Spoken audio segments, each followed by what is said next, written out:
안녕하십니까. 자, 민법의 기초로서 여러분들이 반드시 알고 넘어가야 될 내용이 뭐냐면요. 민법에서 능력이라는 말이 많이 나와요. 능력. 이걸 좀 오늘 이 시간에 정리할 거고요. 기본적인 것이고 반드시 알아야 될 사항입니다.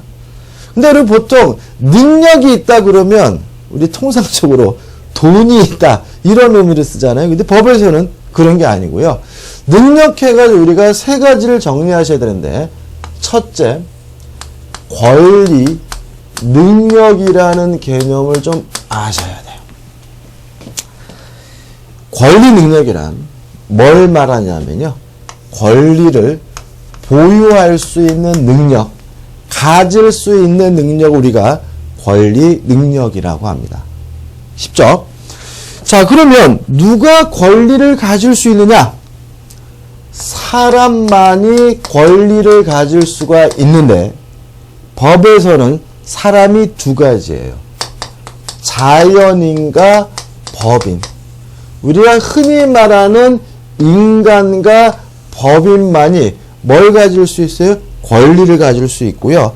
두 가지 존재 외에는 어떤 존재도 뭘 갖지 못해요? 권리를 못 가져요. 제가 가끔 전국 모의고사 이런 데 문제를 출제할 때 이런 거 가끔 내면은 많이 틀리시더라고요. 예를 들어서 이런 거예요.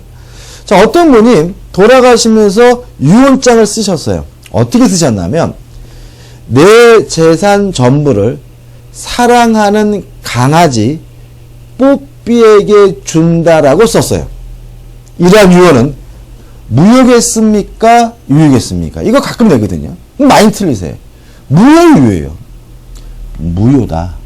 왜냐하면 권리는 누구만이 가질 수 있어요? 자연인과 법인, 인간과 법인만이 가질 수 있고요. 강아지는 사람이 아니라 물건이기 때문에 권리를 가질 수가 없는 거예요. 따라서 내 재산을 내 강아지 뽀빼게 준다라는 유언장은 뭐인 거예요? 무효인 거예요. 근데 잘 틀리세요. 왜 틀리시는 거예요? 자꾸 해외 토픽이 떠오르는 거야. 한날에 영화가 떠오르는 거야, 그죠? 그래가지고 엉뚱하게 뭐 하시는 분이 있어요? 틀리는 분이 있는데, 걔네 나라는 제가 어떤지 모르겠어요. 그렇지만, 우리나라, 우리 민법, 뭐만요? 자연인과 법인만이 권리를 가질 수 있고, 그 외의 존재는 어떠한 경우에도 뭘 갖지 못합니까? 권리를 갖지 못한다는 거 꼭 머릿속에 숙지하셔야 돼요. 그 다음에요. 법인은 안 할 거예요. 왜냐하면 시험 범위도 아니고 법인과 관련된 문제는 절대로 출제되지 않으니까요. 그럼 우리는 뭐만요? 자연인, 인간만 보자 말이죠. 근데 이제 이 권리 능력과 관련돼서 우리 민법에 어떻게 되냐? 민법 3조에 사람은 생존하는 동안 권리 능력이 있다라고 규정이 되어 있어요. 사람은 뭐 하는 동안요? 생존하는 동안. 그러면 사람은 출생한 때부터 언제까지요? 사망한 때까지 권리 능력이 있다는 얘기죠. 그죠? 생존하는 동안 뭐가 있다는 얘기예요? 권리 능력이 있다는 말이니까. 문제가 있네요. 첫째, 언제 사람이 출생하는 거냐? 그죠? 왜요? 사람은 하나, 둘, 셋, 짠! 하고 출생하는 게 아니잖아요. 요 출생 시기, 권리 능력의 취득 시기에 대해서 민법은 전부 노출서를 취해요. 이에 반해서 형법은 진통서를 취합니다. 무슨 말 아시겠죠? 그죠? 우리 민법에서는 언제부터 사람이 되느냐? 엄마 몸에서 전부 다 나왔을 때 사람이 된다. 이런 얘기예요. 극단적으로 말씀드리면 발가락 끝이라도 엄마 몸속에 걸려 있다면 아직 뭐가 아니에요? 사람이 아니라는 취지거든요. 근데 형법은 앞당겨요. 엄마 뱃속에 있더라도 엄마가 애를 낳기 위해서 산통을 시작하면 이미 사람이 된 거다라고 이해하거든요. 왜 형법과 민법의 차이점이 있냐면요. 의사 때문에 그래요. 의사. 예를 들어 제가 산부인과 의사예요. 근데 애를 받는 사람이란 말이죠. 근데 제가 애를 받는 과정에서 저의 실수로 엄마 뱃속에 있는 아이가 죽었어요. 그러면 전부 노출설에 따르면 의사인 저는 무죄예요. 왜요? 엄마 뱃속에 있는 그 아이는 아직 뭐가 아니에요? 사람이 아니니까요. 그 문제 때문에 형법은 사람이 되는 시기를 앞당겨요. 언제부터요? 산통을 시작했을 때부터. 따라서 저는 형법에 따르면 엄마 뱃속에 있는 아이도 이미 뭐예요? 진통을 시작했으니까 뭐인 거예요? 사람이니까. 저는 업무상 과실치사로 뭐 받게 되는 거예요? 처벌받게 되는 거예요. 뭐 중요한 건 아니고 일단 우리 민법은 엄마 몸에서 전부 나와야 전부 노출돼야지만 사람이고 전부 노출돼야지만 뭐가 있는 거예요? 권리 능력이 있는 거예요. 그죠? 또 문제가 있죠. 그러면 출생하기 전에는 태아는 뭐냐? 그죠? 태아는 권리 능력이 없죠. 그죠? 전부 노출돼야지 뭐가 있는 거예요? 권리 능력이 있는 거잖아요. 태아는 사람이 아니에요. 그럼 태아는 뭘까요? 물건일까요? 이 문제에 대해서 우리 통솔과 판례는 태아는 엄마 신체의 일부로 평가됩니다. 이해되시죠? 다시 말하면 엄마 몸속에 있는 간이나 폐나 이런 장기와 똑같은 엄마 신체의 일부로 평가한다는 거예요. 그래서 만약에 운전하시다가 임산부를 치었는데 그분이 유산을 하시게 되면 운전자는 업무상 과실치사가 아니에요. 왜요? 태아는 뭐가 아니니까요? 사람이 아니니까요. 업무상 과실치상이에요. 왜요? 태아는 엄마 신체 일부니까 유산시켰다는 말은 엄마를 뭐 하겠다는 걸 다치게 했다는 거죠. 치사가 아니라 뭐예요? 치상인 거고요. 그래서 그 태아의 유가족 보트는 아주 충격적인 일을 겪게 돼요. 보면서 지금 온단 말이죠. 와가지고 뭐라 그래요? 75,000원입니다. 이런단 말이에요. 그럼 막 난리가 나죠. 이런 개자식들이 우리 자식을 죽이고 막 이러는데 왜 75,000원 이렇게 금액이 정리하면은 임산부가 유사한 거는 중상이에요, 경상이에요? 경상입니다. 왜냐하면 장기간 입원 가료가 필요한 것도 아니고요. 또 유산됐다 그래서 장애가 남는 것도 아니기 때문에 명백히 뭐예요? 경상이고. 따라서 치료비 외에 보험회사에서 실제로 나갈 것은 거의 없습니다. 이렇게 되는 이유가 뭐라고요? 태아는 엄마 신체 일부이고 아직 사람이 아니고요. 사람이 되는 시기는 엄마 몸에서 전부가 노출돼야지만 뭐죠? 사람인 거예요. 그 다음에 마지막으로, 그 다음에 자, 사망도 문제죠. 언제 죽는 거냐. 그죠? 이 문제에 대해서 우리 민법은 맥박 종지설 해가지고 심장이 멈추면 그때 비로소 뭐죠? 죽는 거다라고 이해한다는 거죠. 맥박이 뭐가 돼요? 멈춰야지만요. 그 다음에 맥박이 멈춘 후에 시신은 사람이 아니고요. 따라서 뭐로 평가되냐면 물건으로 평가된다는 것도 좀 주의하시기 바랍니다. 시신은 뭐라고요? 물건이죠.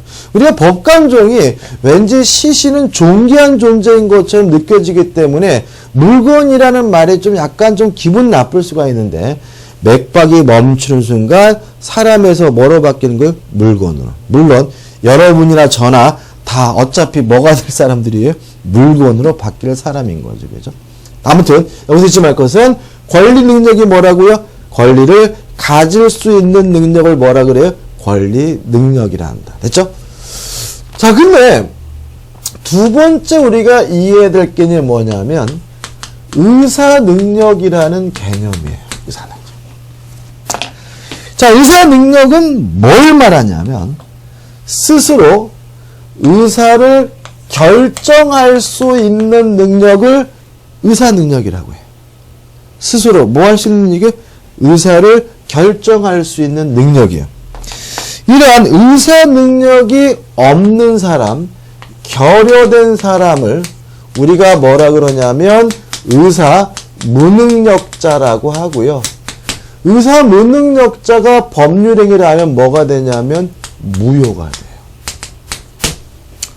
자, 그럼 여기서 이제 생각해 볼 게 생겼죠. 스스로 의사를 결정할 수 있는 능력이 의사 능력이고, 이것이 결여된 사람이 누구예요? 의사 무능력자고, 의사 무능력자가 법률행위를 하면 무효인데, 누가 의사 무능력자냐? 그죠? 첫째, 어린아이, 젖먹이 아이, 유아는 명백히 의사 무능력자입니다. 자, 생각해보죠. 1살 먹은 꼬마애가 있어요. 걔도 이미 출생을 했으니까 뭐는 있는 거예요? 권리 능력은 있는 거죠. 근데 1살 먹은 꼬마애가 스스로 뭐 할 수 있다고 볼 수는 없어요? 의사를 결정할 수 있다고 볼 수는 없으니까 그 아이는 뭐가 되는 거예요? 의사 무능력자가 되는 거죠. 그 다음 두 번째, 자빠져 자고 있는 사람, 수면 중인 자도 뭐가 되는 거예요? 의사 무능력자. 제가요, 잠을 자고 있어요. 그래도 저는 뭐예요? 사람인 거예요. 권리 능력은 있는 거예요. 그렇지만 자고 있는 제가 스스로 뭐 할 수는 없어요? 의사를 결정할 수는 없으니까 저는 뭐가 되는 거예요? 의사 무능력자가 되는 거예요. 근데 제가 이 부분을 노란색으로 썼거든요. 왜 그러냐면은 중요해요. 그래서 여러분이 나중에 책을 보시거나 수업을 들을 때 의사 무능력자 하면 누가 떠올리시는 것이 좋으냐면 잠자고 있는 사람이 떠올리셔야 돼. 뭐 좀 이따 완치자, 어린아이 이렇게 떠오르면 또 헷갈려. 이게 아주 명확한 부분이니까 잠자고 있는 사람이 누구라고요? 의사 무능력자라고 일단 기억해 두시고요. 세 번째, 만취자도 의사 무능력자예요. 제가요, 술을 처먹었어요. 이빨이 처먹었어. 그래서 제가 막 오바이트하고 막 병기 부여잡고 막 개어내고 막 무릎 꿇고 기도하고 막 이러고 있어요. 그래도 저는 사람이죠. 권리 능력은 있는 거죠. 그렇지만 저는 스스로 의사를 결정할 능력은 없는 것이니까 만취자는 뭐인 거예요? 의사 무능력자예요. 여기서 또 재밌는 게 나와요. 남자분들 보통 이제 술집에서 술을 먹다가 옆 테이블하고 시비 붙은 경험이 많으실 텐데, 오늘 뭐 멱살 잡이고 좀 싸웠어요. 그래서 파출소에 끌려가면은 경찰관이 꼭 물어봐요. 술 얼마나 먹었냐고. 건강 생각해서 물어보는가요? 아니에요. 의사 능력이 있는지 없는지를 확인하기 위해서요. 왜요? 자, 의사 무능력자가 법률행위를 하면 뭐라고요? 무효예요. 무효라는 말은 뭐냐면 효과가 없다는 말이니까 이행하지 않아도 되는 거고 책임질 필요가 없는 게 무효거든요. 그죠? 1살 먹은 꼬마애가 매매 계약했어요. 무효예요? 그 말은 뭐예요? 매매 계약했더라도 돈 안 줘도 된다는 얘기잖아요. 책임질 필요가 없다는 얘기잖아요. 따라서 의사 무능력자와 책임 무능력자는 우리 민법에서는 같은 의미로 이해한다는 거예요. 그죠? 자, 의사 무능력자의 법률행위는 뭐라고요? 무효예요. 따라서 이행할 필요가 없고 이행하지 않더라도 뭐 줄 필요 없어요? 책임질 필요가 없는 거예요. 그죠? 따라서 의사 무능력자는 책임질 필요 없다. 책임 무능력자인 거예요. 왜 술을 먹었냐고 물어보겠어요. 책임 능력이 있는지를 확인하기 위해서. 보통 우리 한국 사람들은 깎아요. 3병 먹었어도 석잔 먹었대요. 5병 먹었어도 석잔 먹었대요. 그러면 어떻게 해요, 경찰관이? 진짜로요? 예, 그럼 뭐예요? 책임 능력자로서 자신의 행위에 대해서 뭘 져야 되는 거예요? 책임을. 이제 어떻게 답변하셔야 돼요? 소주 10병 먹었습니다. 폭탄주도 한 7잔 더 먹었습니다. 이렇게 얘기를 해야 뭐가 되는 거예요? 의사 무능력자, 책임 무능력자로서 자기 행위에 대해서 뭘 지지 않아요? 책임을 안 져요. 여러분들 기억나시나요? 몇 년 전에 술을 먹고 성추행했다는 이유로 법원이 형량을 감경해 주는 일이 있었죠. 그래가지고 막 언론에서 막 인터넷에서 댓글에서 막 술 처먹고 했으면 더 나쁜 새끼인데 어때 그것을 형량을 깎아줄 수 있는 난리 났잖아요. 왜 깎아주는 거예요? 만약에 그 사람이 만취 상태에서 그런 행위를 했다면 무죄예요. 왜요? 만취 상태면 책임 무능력자고 자신의 행위에 대해서 뭘 안 져요? 책임을 안 지는 거니까요. 다만 만취 정도는 아니지만 심하게 취해 있었다면 책임은 지긴 져야 되지만 형량을 뭐 하게 되는 거예요? 깎아줘야 되는 거죠. 그래서 법원이 음주 상태에서 범죄 행위를 한 경우에는 형량을 뭐 하게 되는 거예요? 깎아주게 되는 일이 발생하고 있는 거죠. 근데 과거에는 하도 이제 여론이 들썩들썩 그러니까 대법원에서 어떻게 앞으로는 술 먹고 범죄한 놈은 깎아주지 않겠습니다라고 기자회견 했거든요. 그러면 지금은 안 깎아줄 거예요? 지금도 깎아줘요. 왜냐하면 만취자는 자신의 행위에 대해서 뭘 지지 않아요? 책임을 지지 않기 때문에. 그 다음에 뭐 정신병자 이런 사람들도 다 뭐가 돼요? 의사 무능력자가 되는 거예요. 자, 여기서 이제 문제가 생겨요. 몇 살부터 의사 능력이 있느냐? 몰라요. 왜요? 사람 따라 다르니까. 예를 들어가지고 10살 먹은 꼬마인데 걔가 좀 똘똘하다면 걔는 10살 먹었더라도 뭐가 있는 거예요? 의사 능력이 있는 거예요. 17살 먹은 애가 있는데 얘가 띨띨하다면 얘는 17살이나 먹었는데도 불구하고 뭐가 없을 수 있어요? 의사 능력이 없을 수 있는 거예요. 사람에 따라 다른 거죠. 만취자도 그렇지 않나요?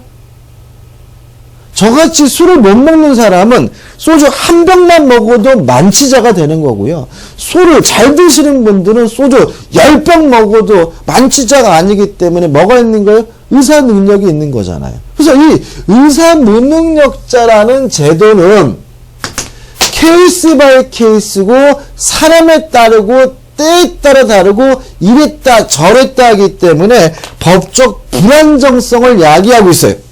그래서 우리 민법은 이렇게 능력이 부족한 사람들을 따로 유형화, 정형화해서 따로 규정을 두고 있는데 이런 사람 우리가 뭐라 그러냐면은 제한 능력자라고 하고요. 제한 능력자가 법률행위라면 뭐 할 수 있게 되냐면 취소할 수 있게 되는데 제한 능력자의 가장 대표적인 예가 누가 있냐면 미성년자예요. 만 19세 미만의 자입니다. 다시 말하면 우리나라 만 18살까지는 뭐예요? 미성년자고 만 19세가 넘으면 뭐가 돼요? 성년자가 돼요.